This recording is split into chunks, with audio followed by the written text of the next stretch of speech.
নূহ আলাইহিস সালাম 950 বছর দাওয়াত দিয়েছেন। একটা খালি এক্সাম্পল দিচ্ছি, তিনি সূরা নূহের মধ্যে আল্লাহ পাক বলেছেন, নূহ আলাইহিস সালাম আল্লাহকে বলছেন, রব্বি, হে আমার রব, ইন্নী দাআহারা, আমি আমার এই কওমকে প্রতিদিন প্রতি রাত দাওয়াত দিয়েছি। সুবহানাল্লাহ, প্রতিদিন প্রতি রাত। আজকে এসেছি, হয়তো 2-3 মাস পরে আপনাদের এখানে আবার আসতে পারি। প্রতিদিন প্রতি রাত কিন্তু আমি দাওয়াতি কাজ করতে পারছি না, আমরা কেউই করছি না। নূহ আলাইহিস সালাম বলছেন, আমি বিনা আজর, কোনো আজর ছাড়াই, কোনো স্বার্থ ছাড়াই, আল্লাহ, আমি আমার কওমকে দিন রাত দাওয়াত দিয়েছি। ওয়ালাম ইয়াজিদহুম দুআই ইল্লা ফিরারা, যখনই দাওয়াত দিয়েছি আমার দাওয়াত শুনে তারা খালি পৃষ্ঠ প্রদর্শন করেছে। কেউ মাথা ঢেকে ফেলেছে, কেউ মুখ কান বন্ধ করেছে, হ্যাঁ, কেউ আমাকে পাগল বলেছে, মজনুন বলেছে। এমনকি তিনি যখন নৌকা বানাচ্ছেন আল্লাহ পাকের আদেশে, মানুষ পাশ দিয়ে হেঁটে যায় আর টিটকারি করে, কবে মরুভূমিতে নৌকা চলবে নূহ, তোমার এই নৌকা মরুভূমিতে চলবে কবে? মানুষ টিটকারি মারে। তো এখনো দেখবেন স্ক্যান্ডোলজিক্যাল কথা বললে, আখিরুজ্জামান নিয়ে কথা বলে অনেকেই মজা নেয়। কবে আসবে ক্যাশলেস সোসাইটি? বললাম তো চলে আসছে। কবে আসবে মালহামা? বলছি চলে আসবে। কবে আসবে বড় বড় ভূমিকম্প? আসছে, সবর করেন। তো নূহ আলাইহিস সালামের জীবন থেকে শিক্ষা আমরা দাওয়াত দিব।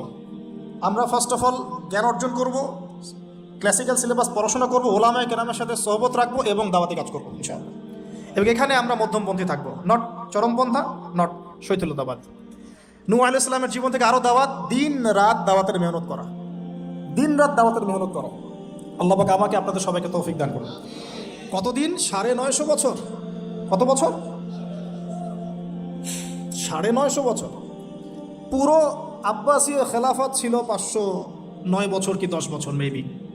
পুরো আব্বাসীয় খেলাফত 510 বছরের মতো।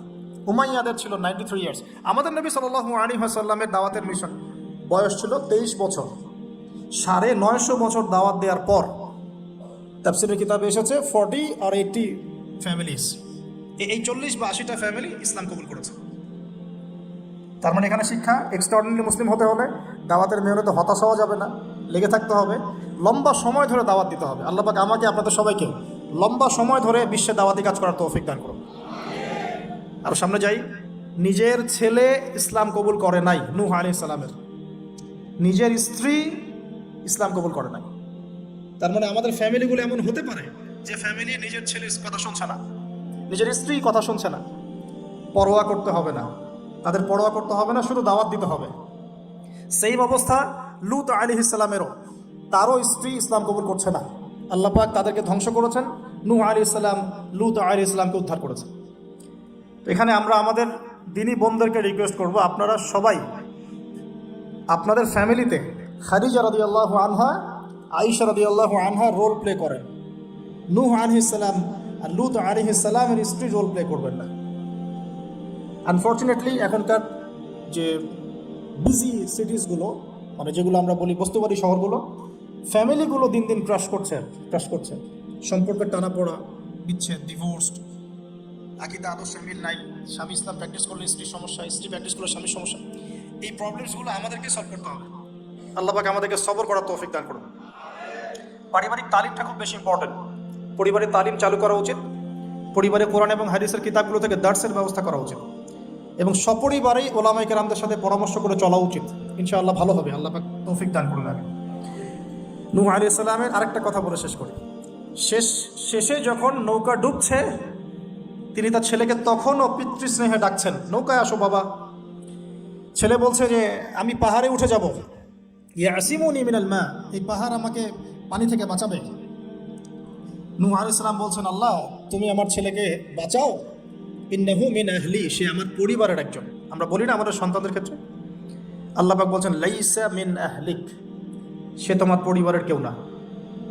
এখানে একটু হার্ড লাইনে যেতে হবে আমাদেরকে। অনেক সময় আমরা আমাদের ফ্যামিলির মধ্যে এমন কিছু মানুষকে পাই যারা টোটালি ইসলামকে ডিসকারেজ করেন, অস্বীকার করেন, নাস্তিকতায় লিপ্ত থাকেন, ইসলামের বেসিক ফান্ডামেন্টালগুলোকে ডিনাই করেন। এই ব্যাপারে কঠোর হওয়া উচিত।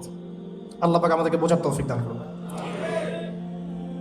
পাতা উল্টালে এরপরে একজন নবীর নাম আসে না, আসে একজন নেতার নাম। মূসা আলাইহিস সালামকে আল্লাহ পাক একটা বিজয় অভিযান দিয়েছিলেন বাইতুল মাকদাস, অনেকে বলেন মাকদিস, আমাদের দি স্টেট অফ ইসরায়েল যেটা দখল করে আছে আর কি। এটা নিয়ে তো অনেক বলেছি আগে, আজকে আর বলছি না। পৃথিবীতে সবচেয়ে বড় জালেম সভ্যতা যদি কেউ থেকে থাকে, এটা সেটা।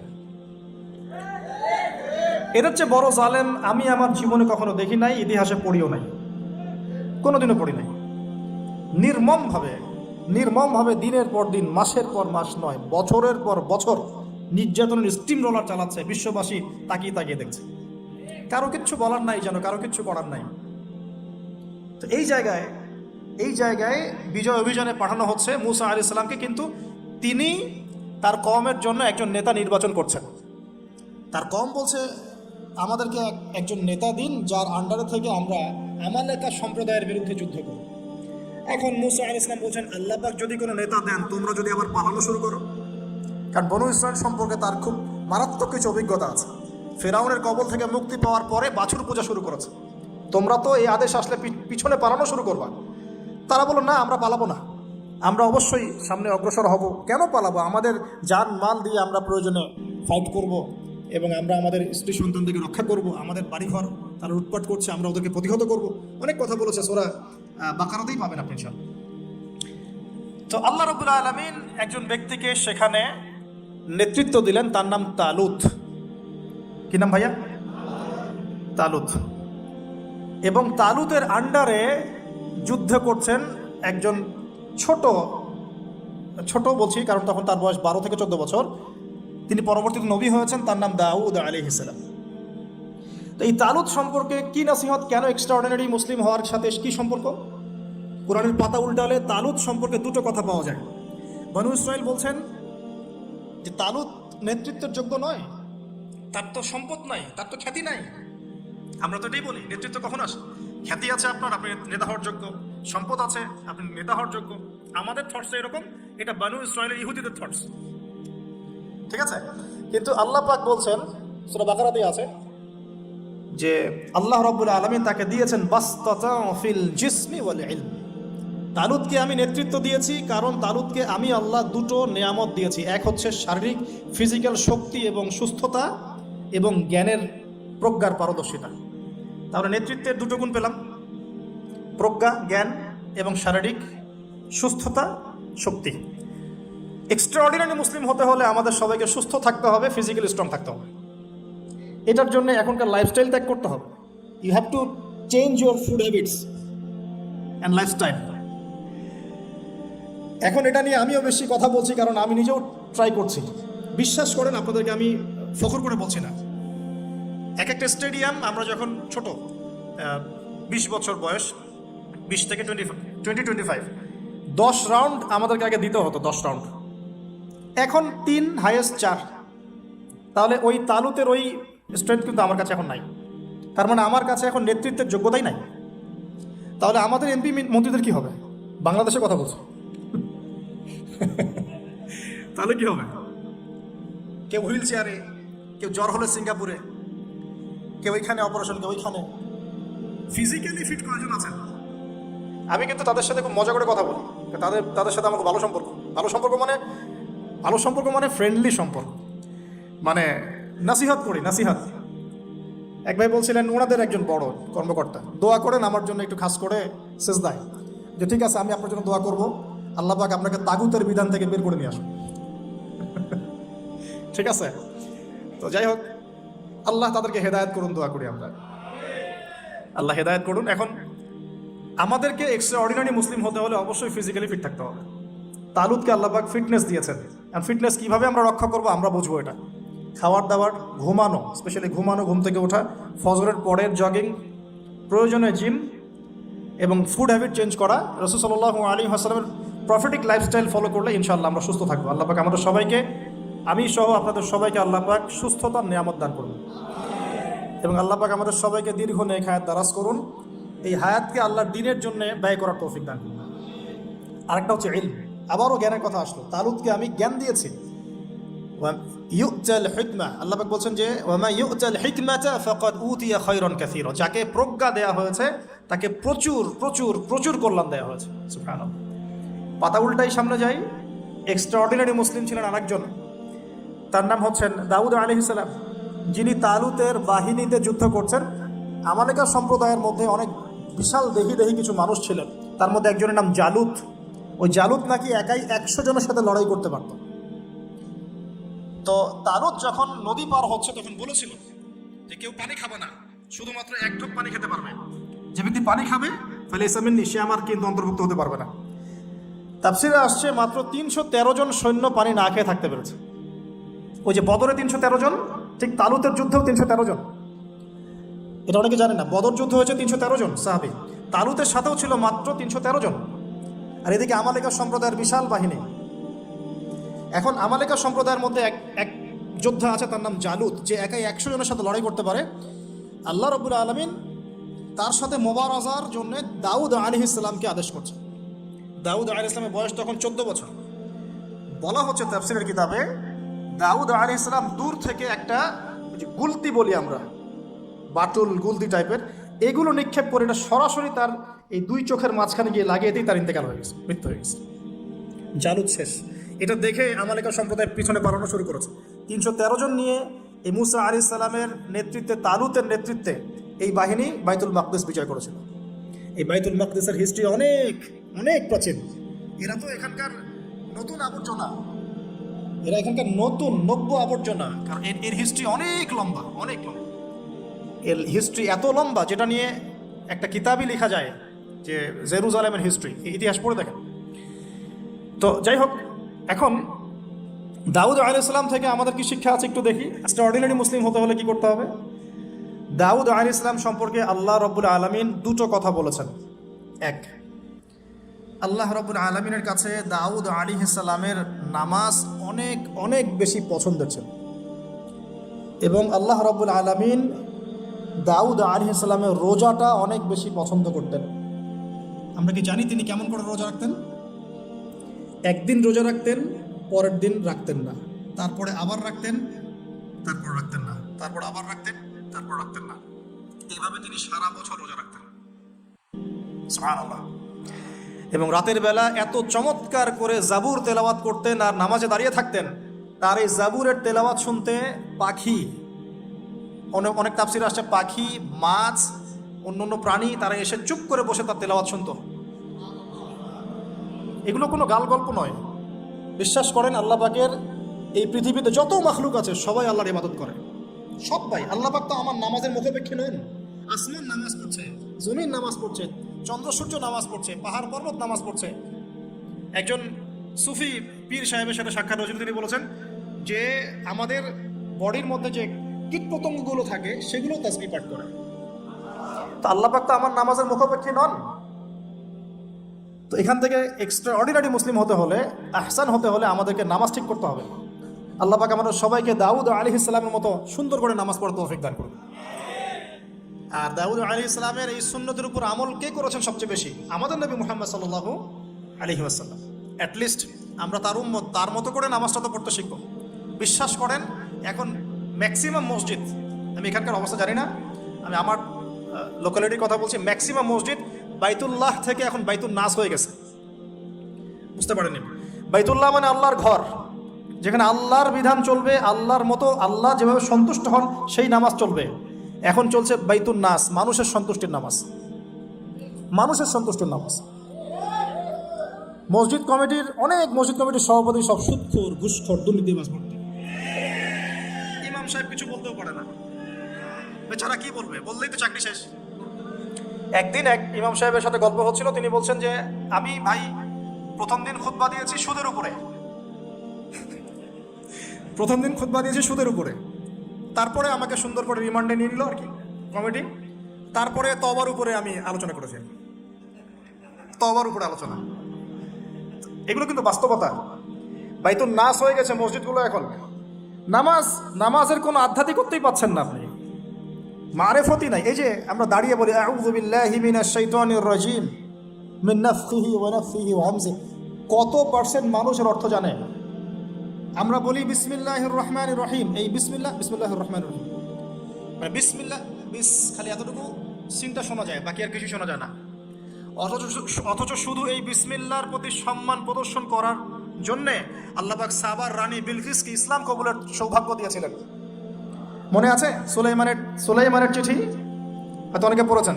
সুলাইমান আলাইহিস সালাম চিঠি দিয়েছেন আমার কাছে আত্মসমর্পণ করো। তো রাজার পরিষদ সবাই বলছে আমরা উলুল কুওয়া, আমরা শক্তিশালী, আদেশ করেন লড়াই করব। বিলকিস বলছে না, ইন্নাহু মিন সুলাইমান, এটা সুলাইমানের পক্ষ থেকে আসছে। ওয়া ইন্নাহু বিসমিল্লাহির রহমানির রহিম, এখানে আছে পরম করুণাময় অসীম দয়ালু আল্লাহর নামে শুরু করছে।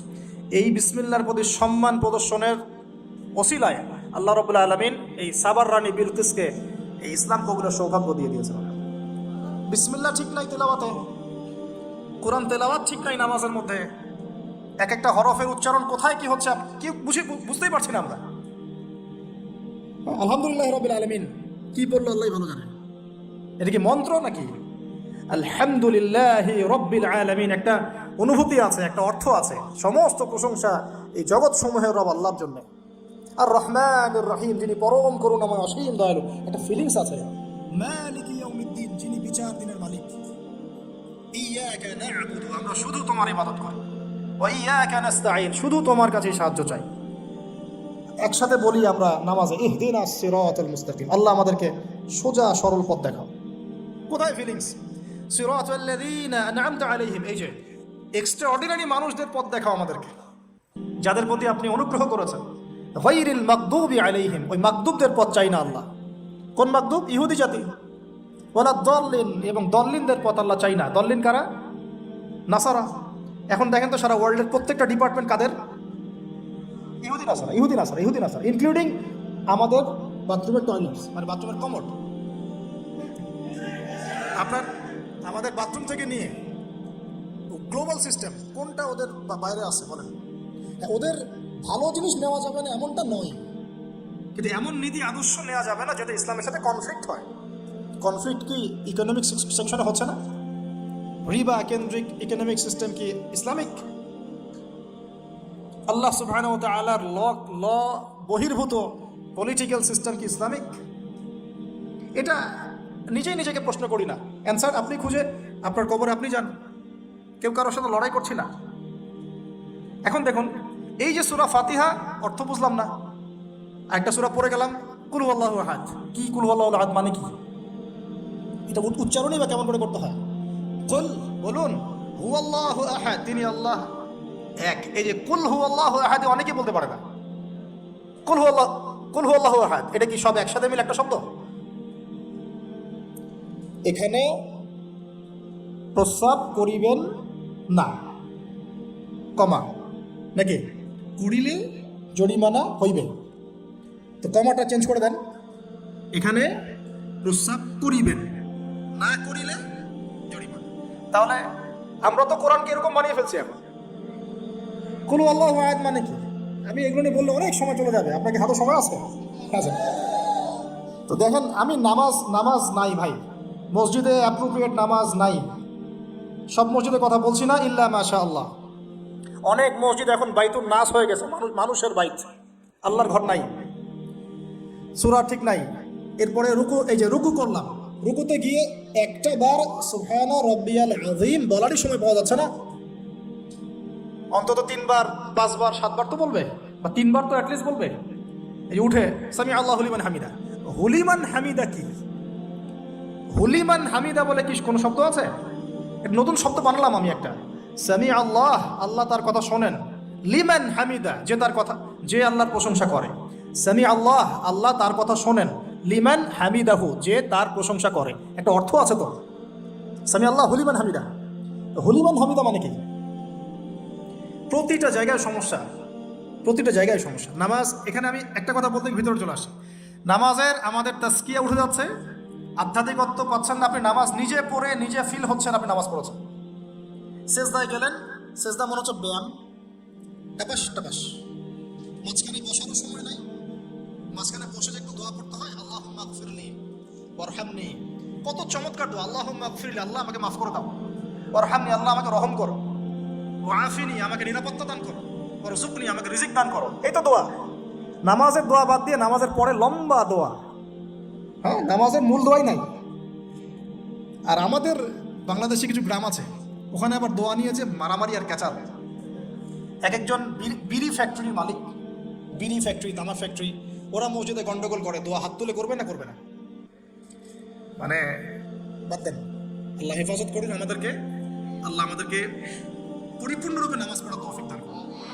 নামাজের প্রত্যেকটা বিষয় বুঝে বুঝে পড়লে এত মজা লাগে, এত স্বাদ লাগে, আপনি নামাজে ডুবে যাবেন। আর নবী সাল্লাল্লাহু আলাইহি ওয়াসাল্লাম কীভাবে সারা রাত নামাজ পড়তে পারেন, রাতের একটা লম্বা অংশ কেমন করে নামাজ পড়তে পারতেন? কারণ তিনি তো ফিল করতেন কি পড়তেছেন, তার তো ক্লান্তি লাগতো না, তার পা কখন ফুলে গেছে তার টেরি পাচ্ছেন না তিনি। কেন সাহাবীদের পা থেকে তীর খোলা যেত? কারণ নামাজে দাঁড়িয়ে তারা ডুবে গেছেন আল্লাহর মধ্যে। আল্লাহ এটা তো বললে অনেকে আকীদার প্রশ্ন তুলবে। আসলে আল্লাহ পাকের সাথে আমি বিলীন হয়ে যাচ্ছি এখানে। এই বিলীন মানে কি? শারীরিক বিলীন। আমার মনন আল্লাহর প্রতি নিবদ্ধ হয়ে যাচ্ছে। এই তো নামাজ। এই নামাজ মেরাজুল মুমিন বলে না, আল্লাহ মুমিনদের জন্য মেরাজ, নামাজটাই তো মুমিনদের জন্য মেরাজ। মেরাজ মানে কি? সাক্ষাৎ, দেখা সাক্ষাৎ। তা আমাদের নামাজে তো আল্লাহর কোনো ফিলিংসই আসছে না। সেজদা করছে, সেজদায় নবীজি বলেছেন বেশি বেশি দোয়া করো, কারণ সেজদায় যে দোয়াটাই করবা কবুল হয়ে যাবে ইনশাআল্লাহ। তো সেজদায় তাসবিহ পড়ার টাইম পাচ্ছি না, দোয়া করবো কখন? একটা দোয়া করতে গিয়ে দেখলাম ইমাম সাহেব তাশাহুদ শুরু করে দিয়েছে, আর আমি তাশাহুদ ধরতে গিয়ে দেখলাম তাশাহুদ শেষ করতে করতে সালাম শেষ, আমার দরুদ শরীফ বাকি আছে। তো ওই জন্য বিশ্বাস করেন আমি নামাজটা আবার দৌড়ায় পড়ে আসছি, মাগরিবের নামাজ। ছোট ভাইকে নিয়ে বললাম পাশে দাঁড়া, নামাজ হয় নাই। কেন হয় নাই? রুকু সেজদা করতে পারি নাই। নামাজ হবে কিভাবে? এক ওয়াক্ত নামাজ চলে গেল, এই এক ওয়াক্ত নামাজ কি আমার জীবনে আবার ফিরে আসবে কিনা? আর আপনারাই বলেন তো, কিয়ামতের মাঠে সবচেয়ে প্রথম কোন আমলের হিসাব হবে? আমার এই বড় বড় কথা, দিন কায়েম, জিহাদ, এই সেই হাবি জাবি, অনেক বড় বড় কথা, নামাজ ঠিক নাই, কি হবে? ফায়দা আছে কোনো? এই জিনিসটা যদি আমাদের সমাজ থেকে আস্তে আস্তে বিদায় নিতে থাকে তাহলে তো সমস্যা। আল্লাহ পাক আমাদের সবাইকে পরিপূর্ণ নামাজি হওয়ার তৌফিক দান করুন। একটা কথা বলতে গিয়ে অনেক ভিতরে চলে আসলাম। দাউদ আলাইহিস সালামের নামাজ আল্লাহর কাছে অনেক প্রিয় ছিল, আর তার সওম রোজা আল্লাহর কাছে অনেক প্রিয় ছিল। আমাদের সবাইকে আল্লাহ পাক এই মহামানবের জীবন থেকে নামাজ শেখার তৌফিক দান করুন, রোজা রাখার তৌফিক দান করুন। এবং কোরআন, তিনি জাবুর তেলাওয়াত করতেন, এত মধুর সুরে তেলাওয়াত করতেন, পাখি এসে তার তেলাওয়াত শুনতো, মাছ এসে তেলাওয়াত শুনতো। আমাদের তেলাওয়াত তো মাশাআল্লাহ করলে মানুষ বিরক্ত হচ্ছে, আমাদের তেলাওয়াত শুনে মানুষ বিরক্ত হচ্ছে। তো আল্লাহর ওয়াস্তে আমি একটু রিকোয়েস্ট করি সবাইকে, আল্লাহর ওয়াস্তে আপনারা সবাই বিশুদ্ধ করে তার তিলের সাথে কোরআন তেলাওয়াত করা শিখবেন ইনশাআল্লাহ।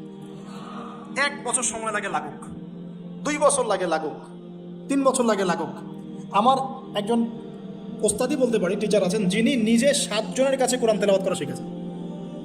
তিনি নিজে 7 জন ওস্তাদের কাছে কোরআন তেলাওয়াত করা শিখেছেন।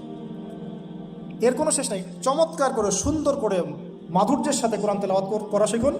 আল্লাহ পাক আমাদের সবাইকে ডেইলি অন্তত 1 পারা করে তেলাওয়াত করার তৌফিক দান করুন।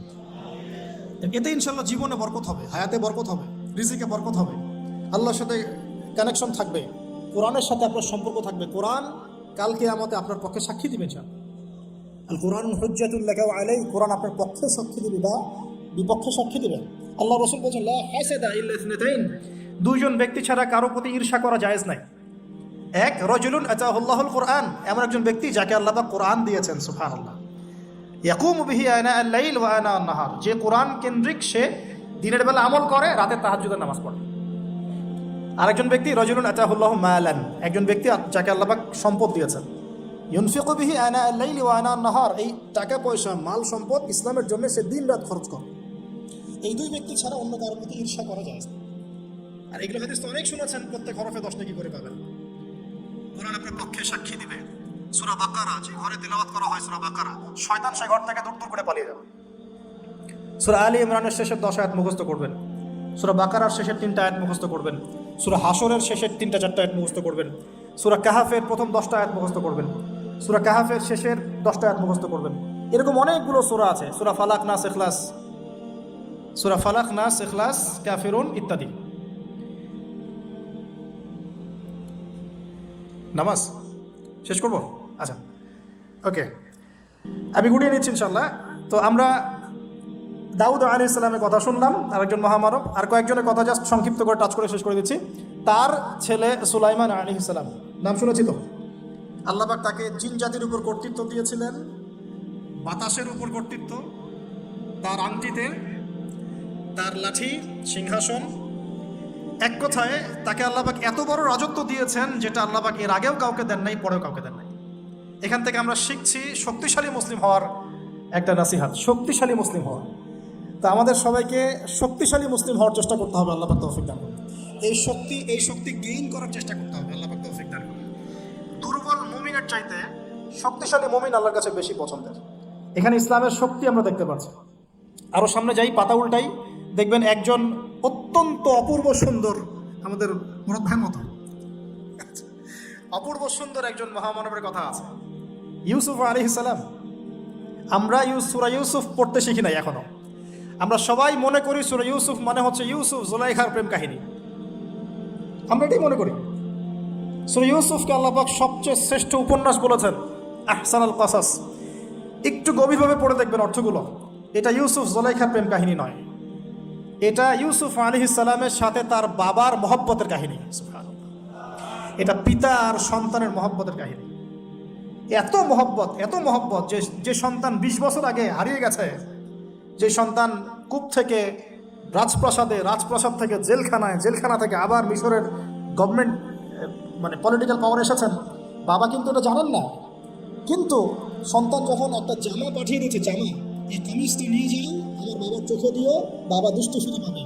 এই কামিজ নিয়ে যখন কিছু মানুষ আসছে তার বাসার সামনে, তিনি বলছেন ইন্নী লাআজিদু রিহা ইউসুফ, আমি আল্লাহর কসম ইউসুফের গন্ধ পাচ্ছি। এটা মারা বুঝতে পারবেন সন্তানের গন্ধ পাওয়া যায়, বাবারা বুঝবো সন্তান মায়েদের আমাদের ছেলে মেয়েদের গন্ধ আমরা বুঝি, এটা আমার ছেলের গন্ধ, এটা মেয়ের গন্ধ।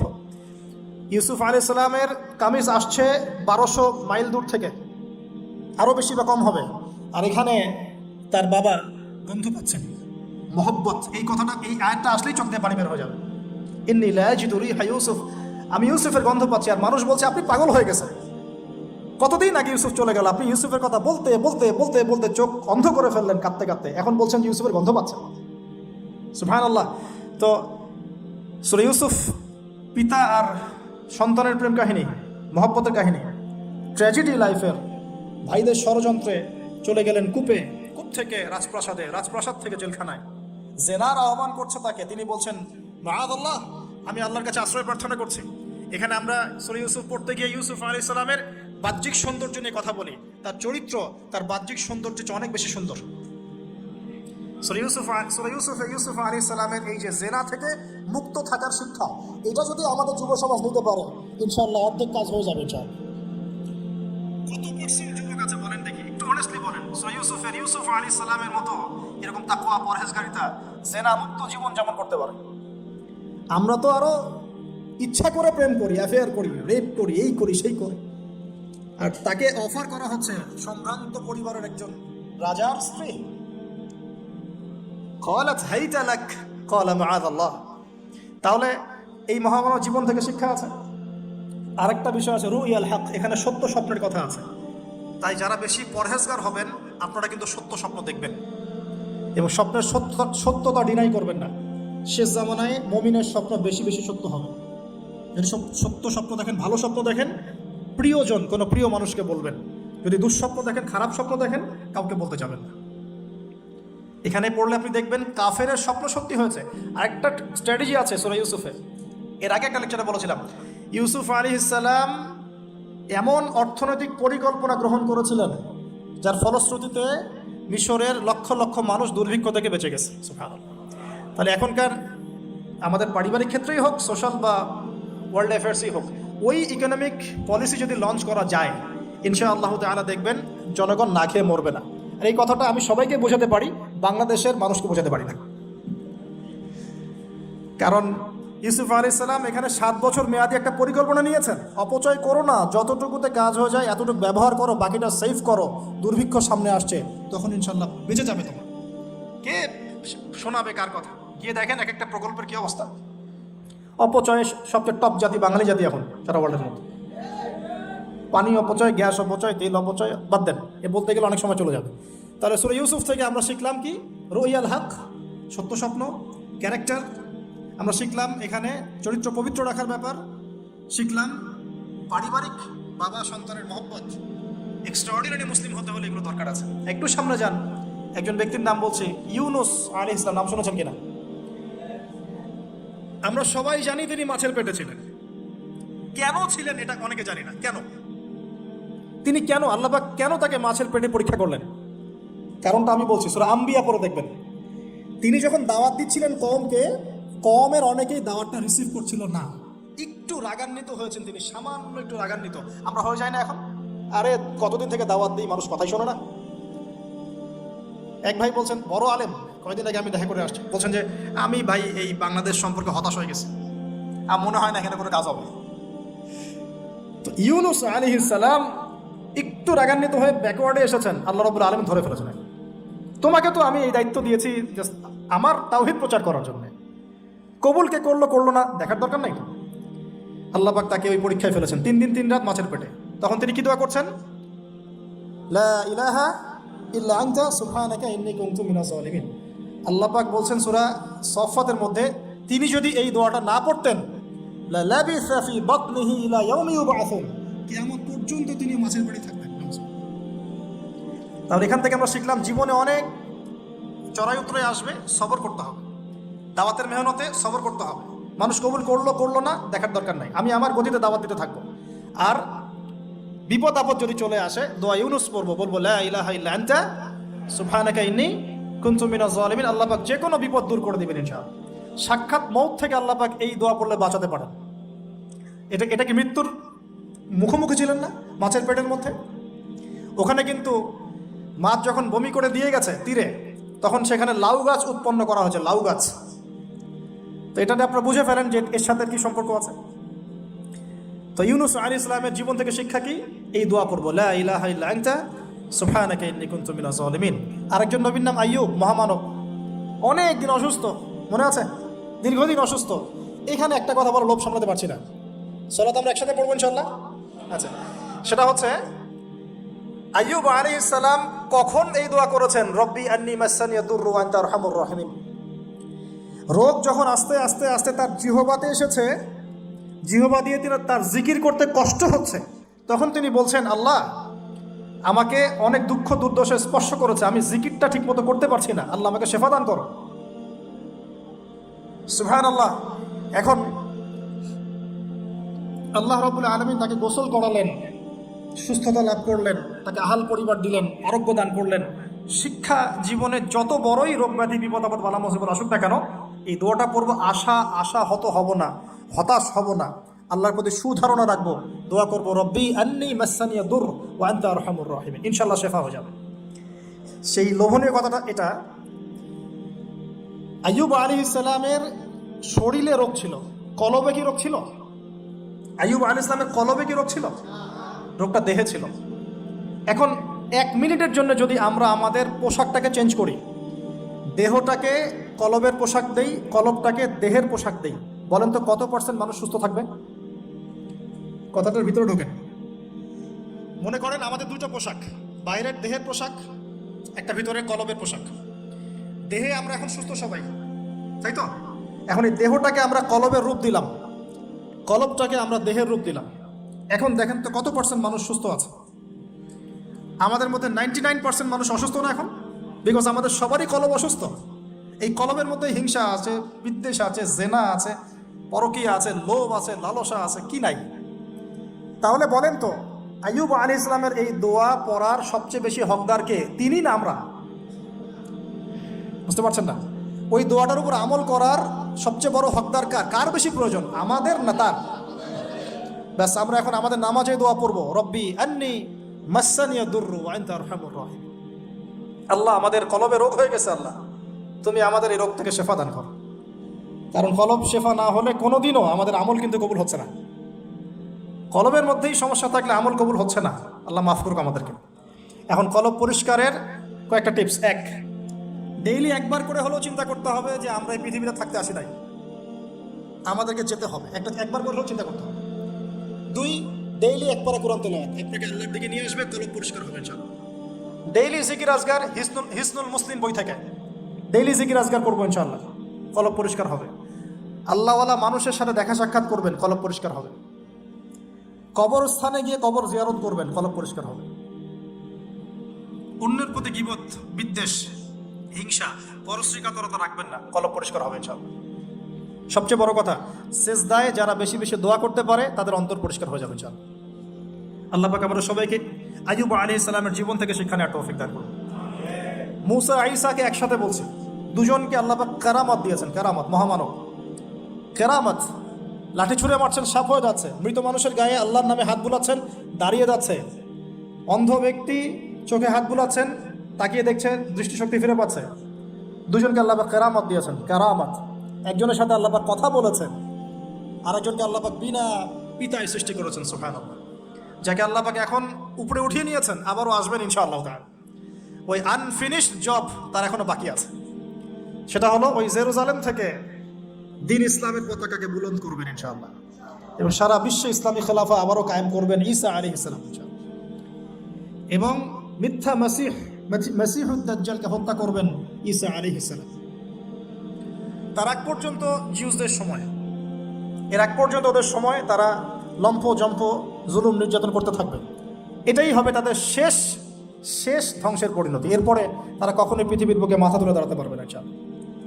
তো তাদের দুজনের জীবনে অনেক শিক্ষা আছে। মুসা আলাইহিস সালাম কে আল্লাহ পাক ফিরআউনের কাছে পাঠিয়েছেন।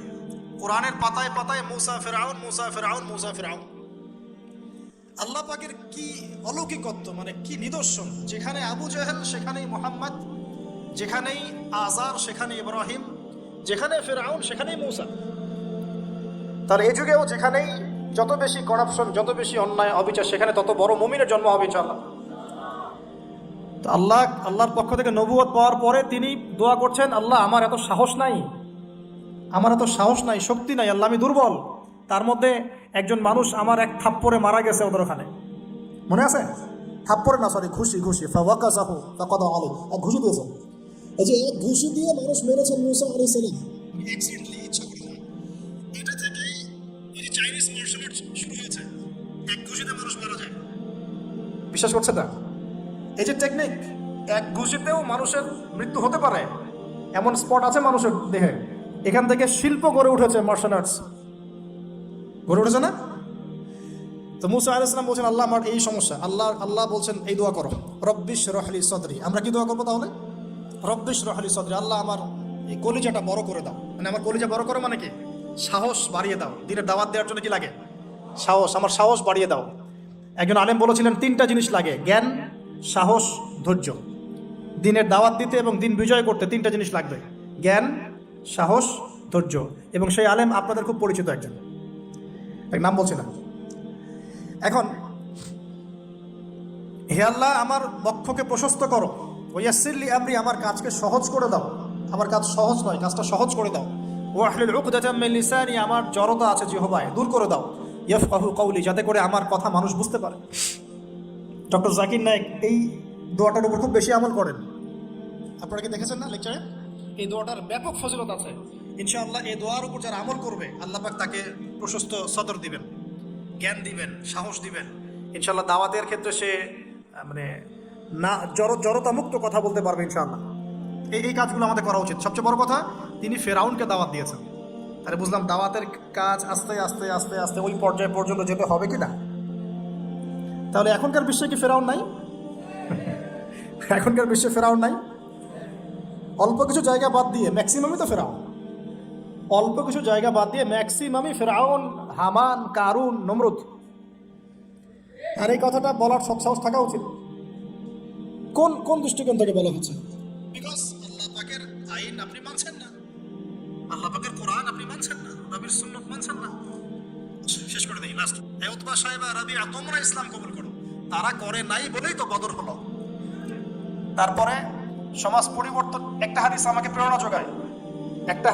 প্রেরণা যোগায়, সেটা হলো নবীজি বলছেন, তোমাদের সামনে এমন যুগ আসছে, জামানা সাবরিন, কঠিন সবরের জামানা। ওই যে বলেছে অনেকদিন আগে, ঈমান ধরে রাখাটা হাতের মধ্যে আগুন ধরে রাখার মতো হবে।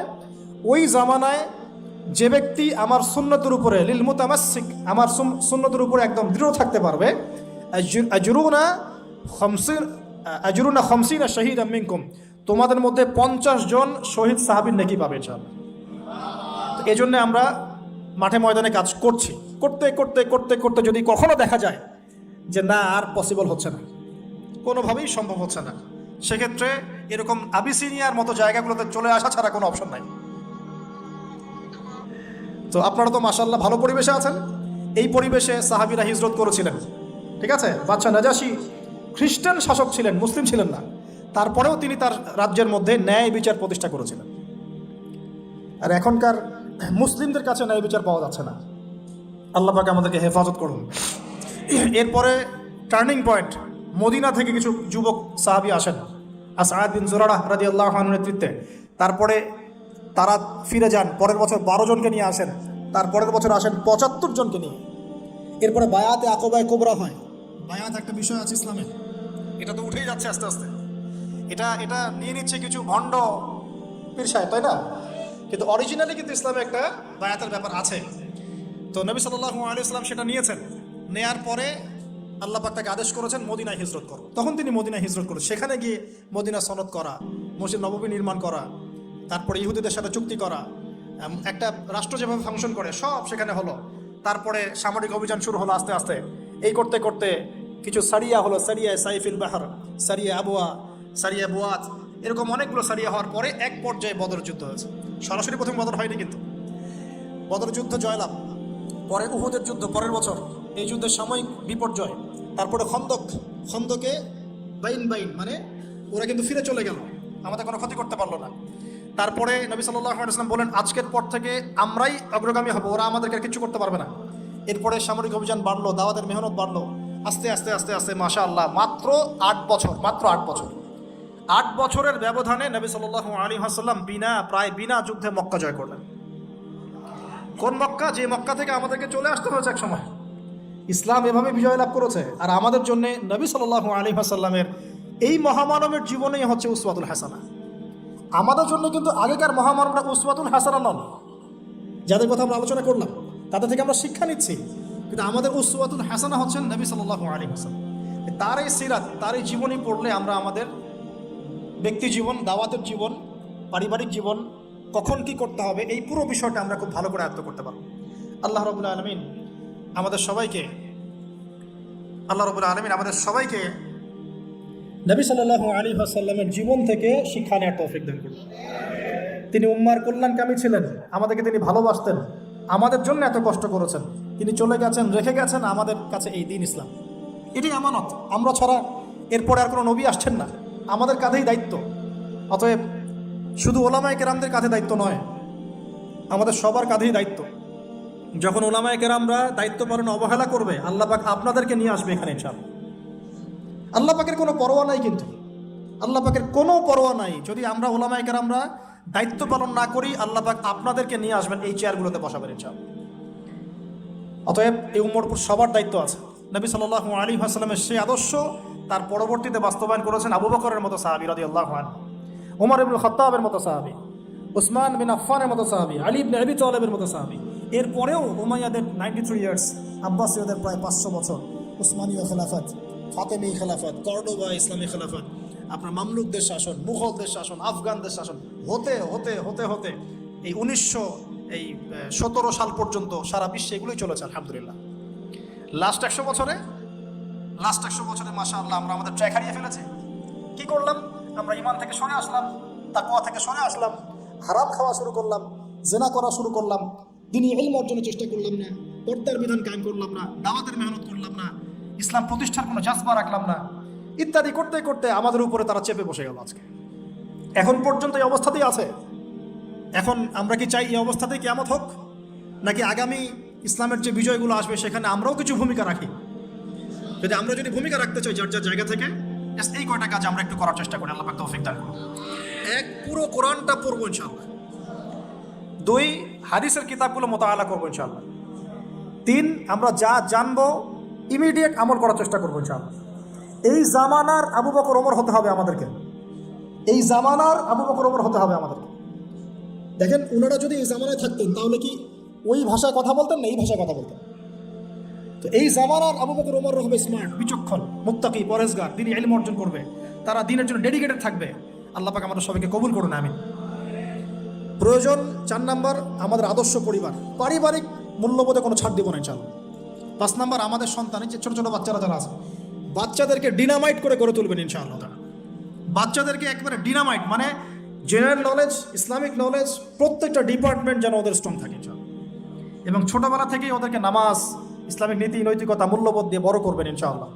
আল্লাহ তৌফিক দান করুন। আরও প্রয়োজন হচ্ছে হালাল খাওয়া। আলহামদুলিল্লাহ, এটাতে আমরা চেষ্টা করছি, আল্লাহ পাক বরকত দান করুন। আর কি দরকার হবে? উম্মার ঐক্যের চেষ্টা করা, উম্মার ঐক্যের চেষ্টা করা, কোনো বিভক্তি না বাড়ানো। এমনিতেই মাশাআল্লাহ 70,000 দল বিভক্ত আছে, 73 দল বলে তো হাদিসে, আমরা গুনে দেখেছি মনে হয় 73,000 দল আছে। যারা বলে আমরা কোনো দলাদলিতেই নাই, ওদের মধ্যে 5টা দল হয়ে গেছে। ওটা হচ্ছে সহি ক, একটা সহি খ, একটা সহি গ, একটা সহি খ। এখানে আবার বিভিন্নভাবে ফেরকাবাজি রয়েছে, এক একজনের আমির এক একজন। এগুলো হলো না কিছু। হ্যাঁ, আমাদের মধ্যে ইস্তেহাদি পার্থক্য থাকতে পারে, মত পার্থক্য থাকতে পারে, মাযহাবগত মত পার্থক্য থাকতে পারে, কোনো প্রবলেম নাই। তারপরেও আমরা এক থাকবো ইনশাআল্লাহ। আমার এই ভাই শাফিঈ মাযহাব ফলো করেন, আমি হানাফি মাযহাব ফলো করি, কোনো সমস্যা নাই। সে আমার ভাই, আমি তার ভাই। আমার ওই ভাই হাম্বলি মাযহাব ফলো করেন, আমি হানাফি ফিকহ ফলো করি, ইনশাআল্লাহ কোনো সমস্যা নাই, আমরা ভাই ভাই। সে তার ইজতিহাদ আল্লাহর কাছে আজর নেবে, আমি আমার ইজতিহাদ নিয়ে আল্লাহর কাছে আজর নেব ইনশাআল্লাহ। মতভেদ থাকতে পারে, মানে কি বলবো, যে মতভেদ থাকবে, তার উপরে মতানৈক্য হবে, মতানৈক্যের উপরে, ভুল বললাম মনে হয়, মতভেদের উপরেও মতানৈক্য হবে ইনশাআল্লাহ। এটা একটা বই আছে, উম্মতের বিভক্তির কারণ এবং সমাধানের উপায়।